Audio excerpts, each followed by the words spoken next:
bonsoir et bienvenue à cette émission d'Info 9. Le corps des cadets de la marine pour les garçons et filles est en plein recrutement. Alors, pour nous en parler, je reçois l'agent Normand Lavoie. Monsieur Lavoie, bonsoir.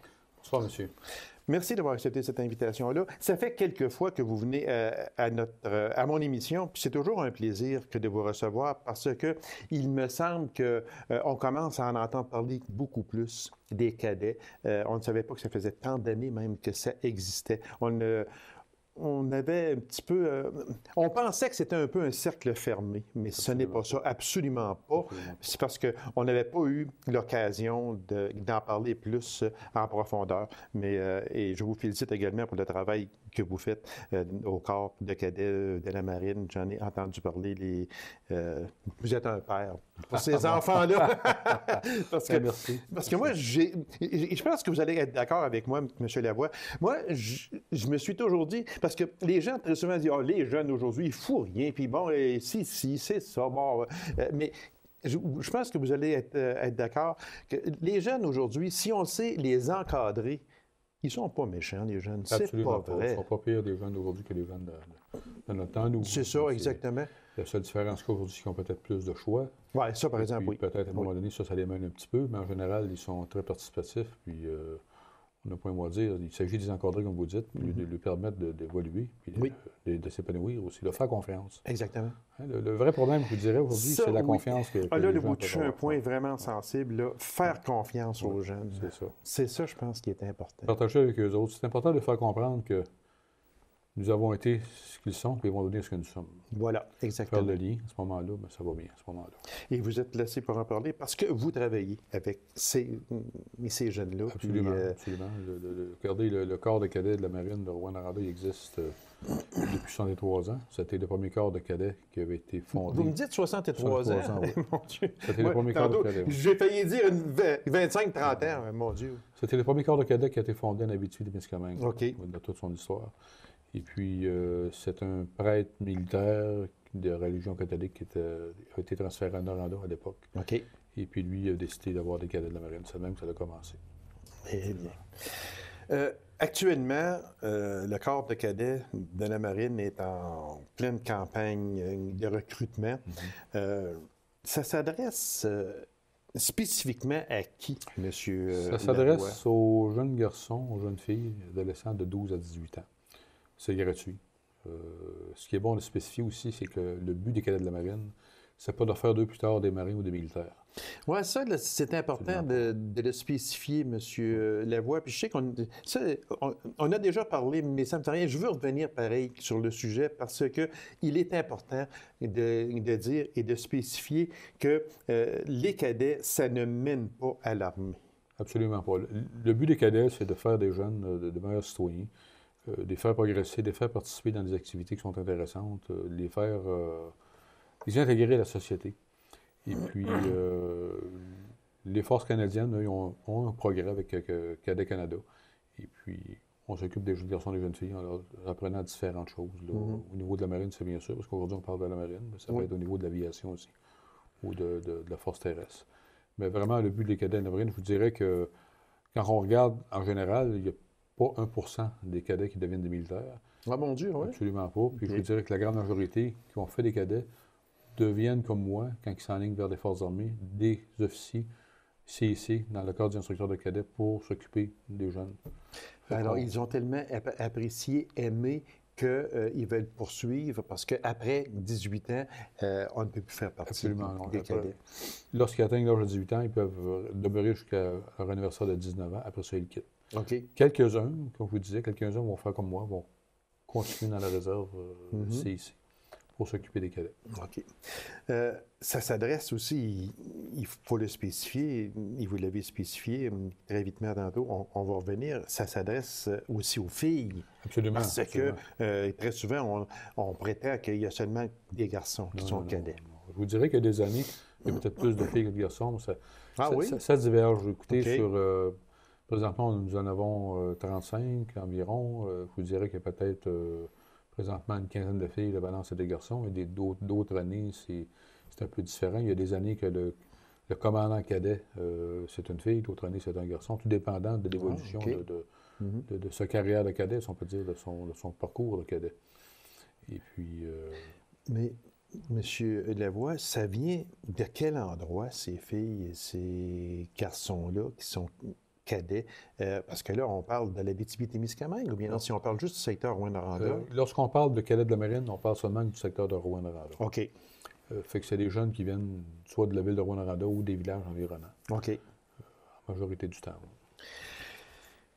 Vous l'avez dit aussi tantôt, plus de gars que de filles, plus de filles que de gars, ça dépend des années. Ça dépend des années. Ça dépend, je vous dirais que, écoutez, les jeunes viennent au cadet, puis ça se parle beaucoup de bouche à oreille. OK.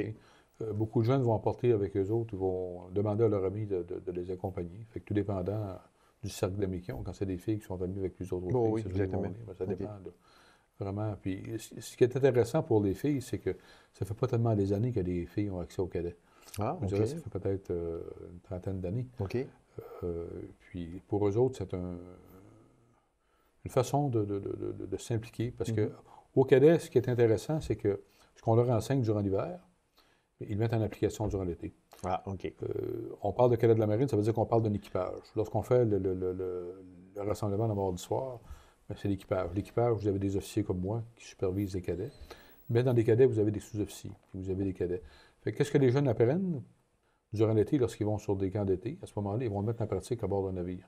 C'est vraiment eux autres qui opèrent le navire, c'est vraiment eux autres qui vont naviguer avec, qui vont le réparer, oui. ils vont pratiquer différents corps de métier. Ils sont supervisés par des officiers, mais c'est vraiment eux qui vont faire vraiment l'équipage. C'est ça qui est le fun pour les jeunes, parce que on met en pratique ce qu'on apprend, et puis on fait vraiment des choses que les adultes font. Parce qu'en réalité, un jeune adolescent, c'est un jeune adulte. Oui. Fait que pour les intéresser, il faut leur dire, écoutez, on a un navire, vous venez, et puis vous êtes des membres d'équipage. À ce moment-là, c'est intéressant pour eux autres parce qu'ils sont vraiment actifs. Là, ils se déplacent à quel endroit à ce moment-là? Puis vous avez différents corps différents camps d'été. Vous avez Valcartier maintenant. OK. Ils peuvent aller aussi vers la région d'Halifax, ils peuvent aller vers la région de Vancouver. Ah, mon Dieu, oui. Ils peuvent aller aussi à Bagotville, tout dépendant OK. Donc, sessions, les activités comme ça sont à l'extérieur de la région. Oui. On a des activités à l'intérieur de la région aussi. aussi. Oui, on a des voiliers ici à Rouyn-Noranda. Puis une fois par année, on se sert du centre de voile pour faire naviguer nos jeunes sur les lacs ici, aux alentours, pour les pratiquer. Mais la grande majorité des activités, ce qu'on appelle, parce que vous savez, vous avez des camps d'été. Des camps d'été de 2 semaines, 3 semaines, 4 semaines, 6 semaines. Tout dépendant là, des cours que les jeunes vont aller faire. Il y en a qui vont faire des cours de charpentier, d'autres des cours de mécanique de bateau. C'est pas seulement parce qu'il y a différents métiers aussi. Différents métiers à l'intérieur. Parce que un navire, c'est un peu comme une petite ville. Voilà. C'est un peu comme une petite communauté. C'est différent, on dirait, des autres éléments parce qu'on vit vraiment là, tassé un sur l'autre. Ça prend beaucoup de discipline. Oui, exactement. À l'intérieur d'une petite communauté comme ça, vous avez différentes personnes qui vont faire différents métiers, différents travaux. Exactement. Oui. Le jeune qui nous regarde là, aujourd'hui, et qui dit hey, moi, là, ça m'intéresse vraiment, là, il fait quoi?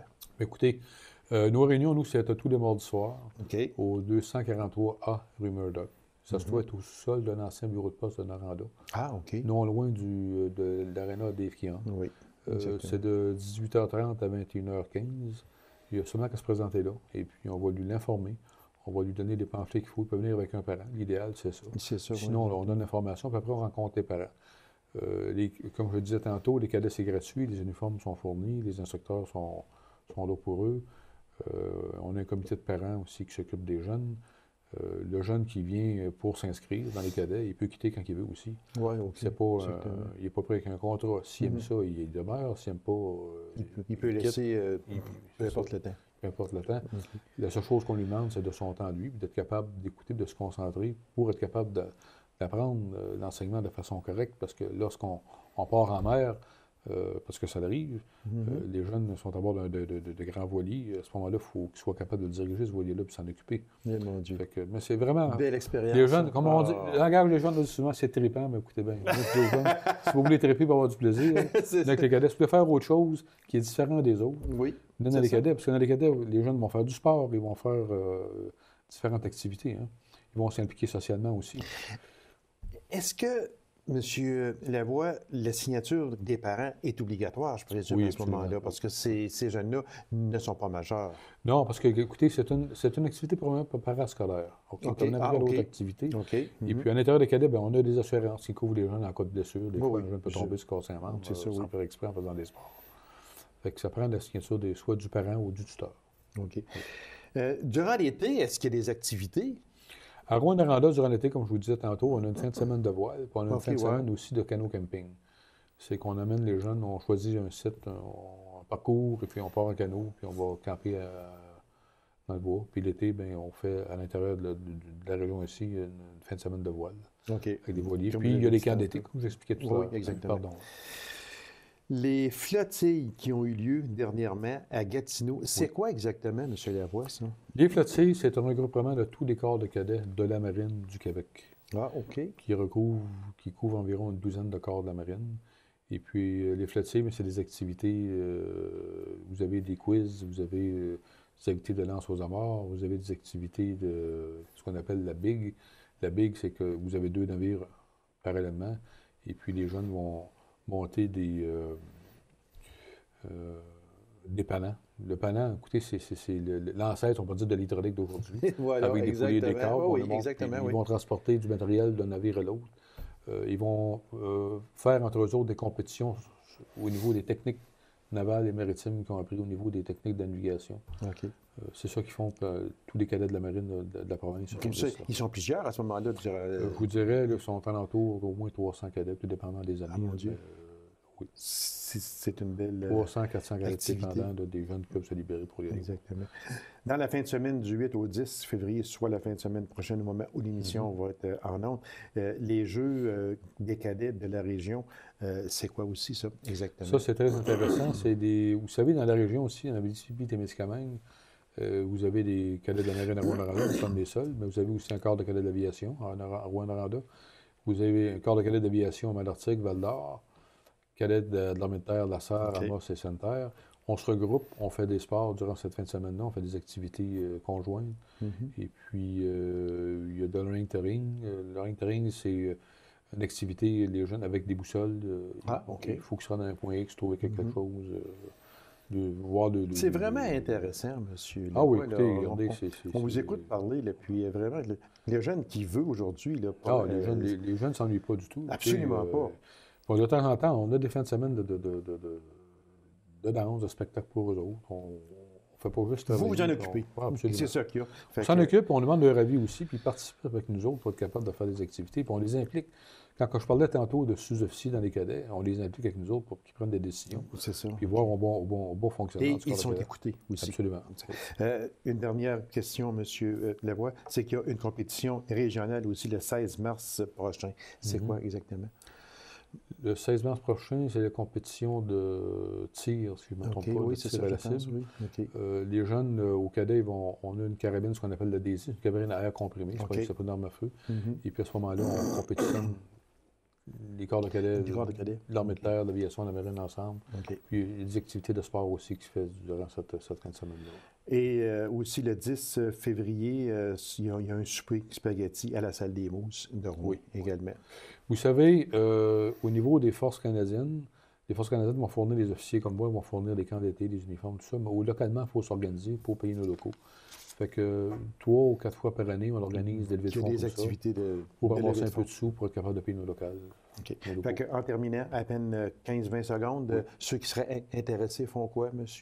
Lavoie? Bien, écoutez, les jeunes, je vous invite tous à venir nous rencontrer le mardi soir au 243 A Murdoch, à Rouyn-Noranda, au sol de l'ancien bureau de poste.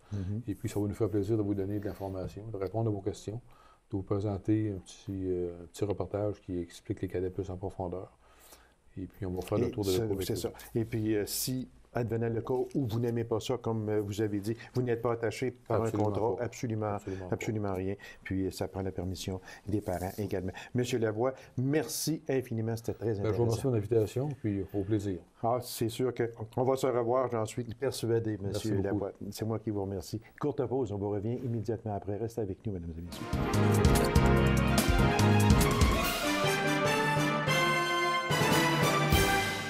Comment on devient maître chien? Quelles sont les races les plus faciles à dompter? également, mais les races les plus difficiles à dompter, parce qu'il sûrement qu'il doit y en avoir qui sont plus faciles que d'autres ou moins faciles que d'autres. Alors, pour nous parler de tout ça et de bien d'autres sujets aussi sur les chiens, je reçois du Chenille au soleil levant, Mme Mélanie Brunet. Madame Brunet, bonsoir. Bonsoir. Madame Brunet, merci d'avoir accepté cette invitation-là. Moi, les chiens, moi, ça me passionne tellement. J'aime ça. Fait que quand j'ai vu ça, j'ai dit, maître chien, etc. Comment on peut devenir, tu sais? J'ai dit, je vais faire une émission avec elle. Élevage ou dressage, est-ce que c'est la même chose, dresser un chien ou élever un chien?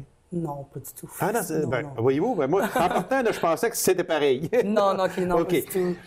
L'élevage, avec les parents, c'est avoir le mâle, la femelle. Avec nous, c'est de connaître nos chiens pour avoir comme les meilleurs bébés.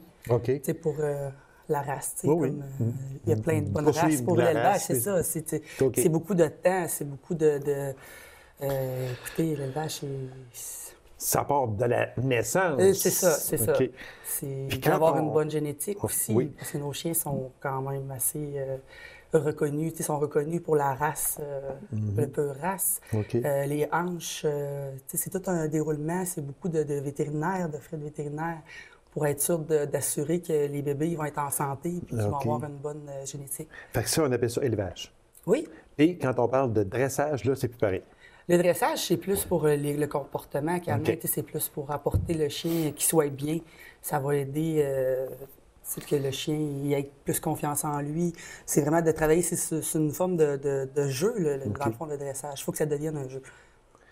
Ça devienne un jeu, OK? À ce moment-là... Bien, au début, il faut que ça commence par un jeu. Non, mais je suis content de dire ça, mais c'est parce que dresser, ça devienne comme un jeu. Dresser. On ne dresse pas un chien à coups de fouette. Je suis persuadé de ça. Même si je ne connais pas ça beaucoup, là. Pas du tout. On commence vraiment par l'approche avec un jeu. C'est de montrer... Mais c'est pour ça que le mot jeu vient entre en ligne de compte à ce moment-là. C'est ça. C'est pour ça que, au début, c'est de montrer le positif des choses qu'il sait déjà. Puis, tranquillement, d'insérer des choses nouvelles. OK. C'est ça, pour y prendre la confiance. Puis Là, on va aller, là, avec... des chiens, on va aller avec le dressage des chiens. Quels sont les chiens les plus faciles? Est-ce que les mâles sont plus faciles à dresser que les femelles ou vice-versa, ou ça n'a pas d'importance? Bien, peut-être dans certaines races, mais encore là, un chien, c'est très différent. Un mâle peut être plus dominant qu'une femelle, mais une femelle peut être plus dominante que certains mâles. Encore là, ça peut avoir une différence, mais de là à dire qu'un mâle est plus agressif, moi, je pense que pour ma part, non. Ça n'a pas d'importance? Je crois pas que ça l'a, non. Pour ma part. C'est quoi les qualités pour un dresseur? Moi, je suis en décor. Comme je vous dis, là, je connais pas ça. Mais je suis persuadé que pour bien dresser un chien, ça prend de la patience. Est-ce que je me trompe? Beaucoup de patience. Beaucoup, hein? Il faut recommencer. On recommence. Oui, puis c'est beaucoup de temps. Il faut apprendre à connaître le chien avec qui qu'on fait le dressage. Si un chien ne se dresse pas, il n'y a aucun chien qui se dresse de la même façon. Un chien qui a peur, on ne va pas y aller avec des corrections. Il va falloir aller comme plus positivement. Oui, c'est ça. Puis c'est du monter comme un peu de le relever, comme on dit. Là. C'est vraiment le renforcement positif. Tandis que, mais regardez, mais il y a une chose quand même, que moi, là, un chien. Oui. J'ai un chien. Oui. Je vous emmène mon chien. Il y a 5 ans, 6 ans, 7 ans. OK. Oui. Bon. Puis là, je vais vous voir avec mon chien et que je vous dis, moi, là, je veux le faire dresser, ce chien-là. Il n'est pas à mon goût. Est-ce qu'il y a un âge pour dresser un chien? Si je vous l'emmène à 7 ans, elle va être capable de faire un chien dressé? Ou bien non, ça va être trop difficile.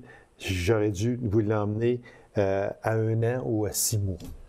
Bien, c'est sûr que l'âge recommandé de moi, ce que j'ai appris, c'est que c'est sûr que bébé, c'est mieux. Tu sais, à partir de 6 mois, OK. on parle qu'un dressage Quand on peut l'enlève commencer. à sa mère. Là. Bien, Ça? habituellement, ça peut aller 3 à 4 mois. OK. Habituellement, que OK. souvent, un bébé doit part d'un Oui, oui. élevage, mais OK. c'est sûr qu'à 6 mois, un chien commence à être comme prêt OK.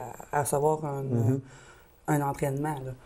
C'est sûr qu'un chien qui est à 3 ou 4 ans, c'est possible aussi. C'est sûr que ça peut être un peu plus difficile parce qu'il y a eu beaucoup de mauvaises habitudes. Il y a eu de déjà mauvais prises. plis, puis Oui.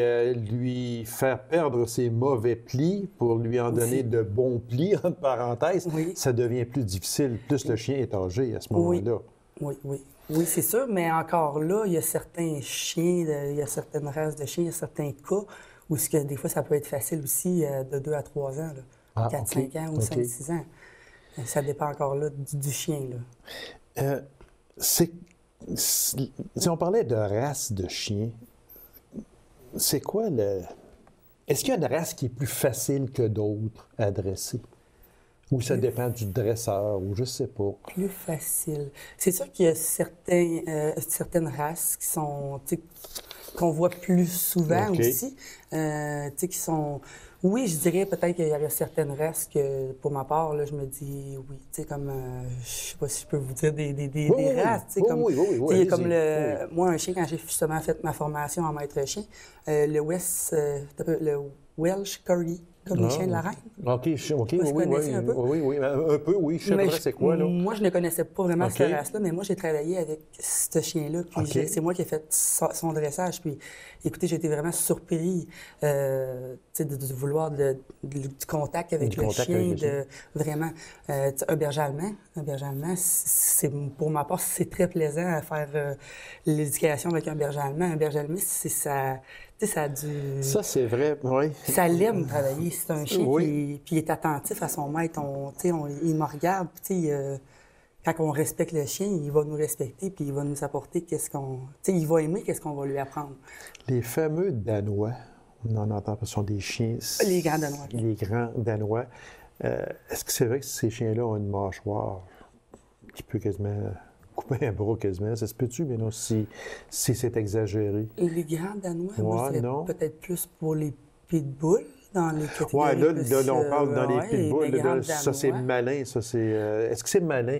Bon, vous ouvrez une porte, là, une pitbull. Il y en a beaucoup ou les Rottweiler, tiens, qui sont interdits dans différentes municipalités, Oui. différentes villes.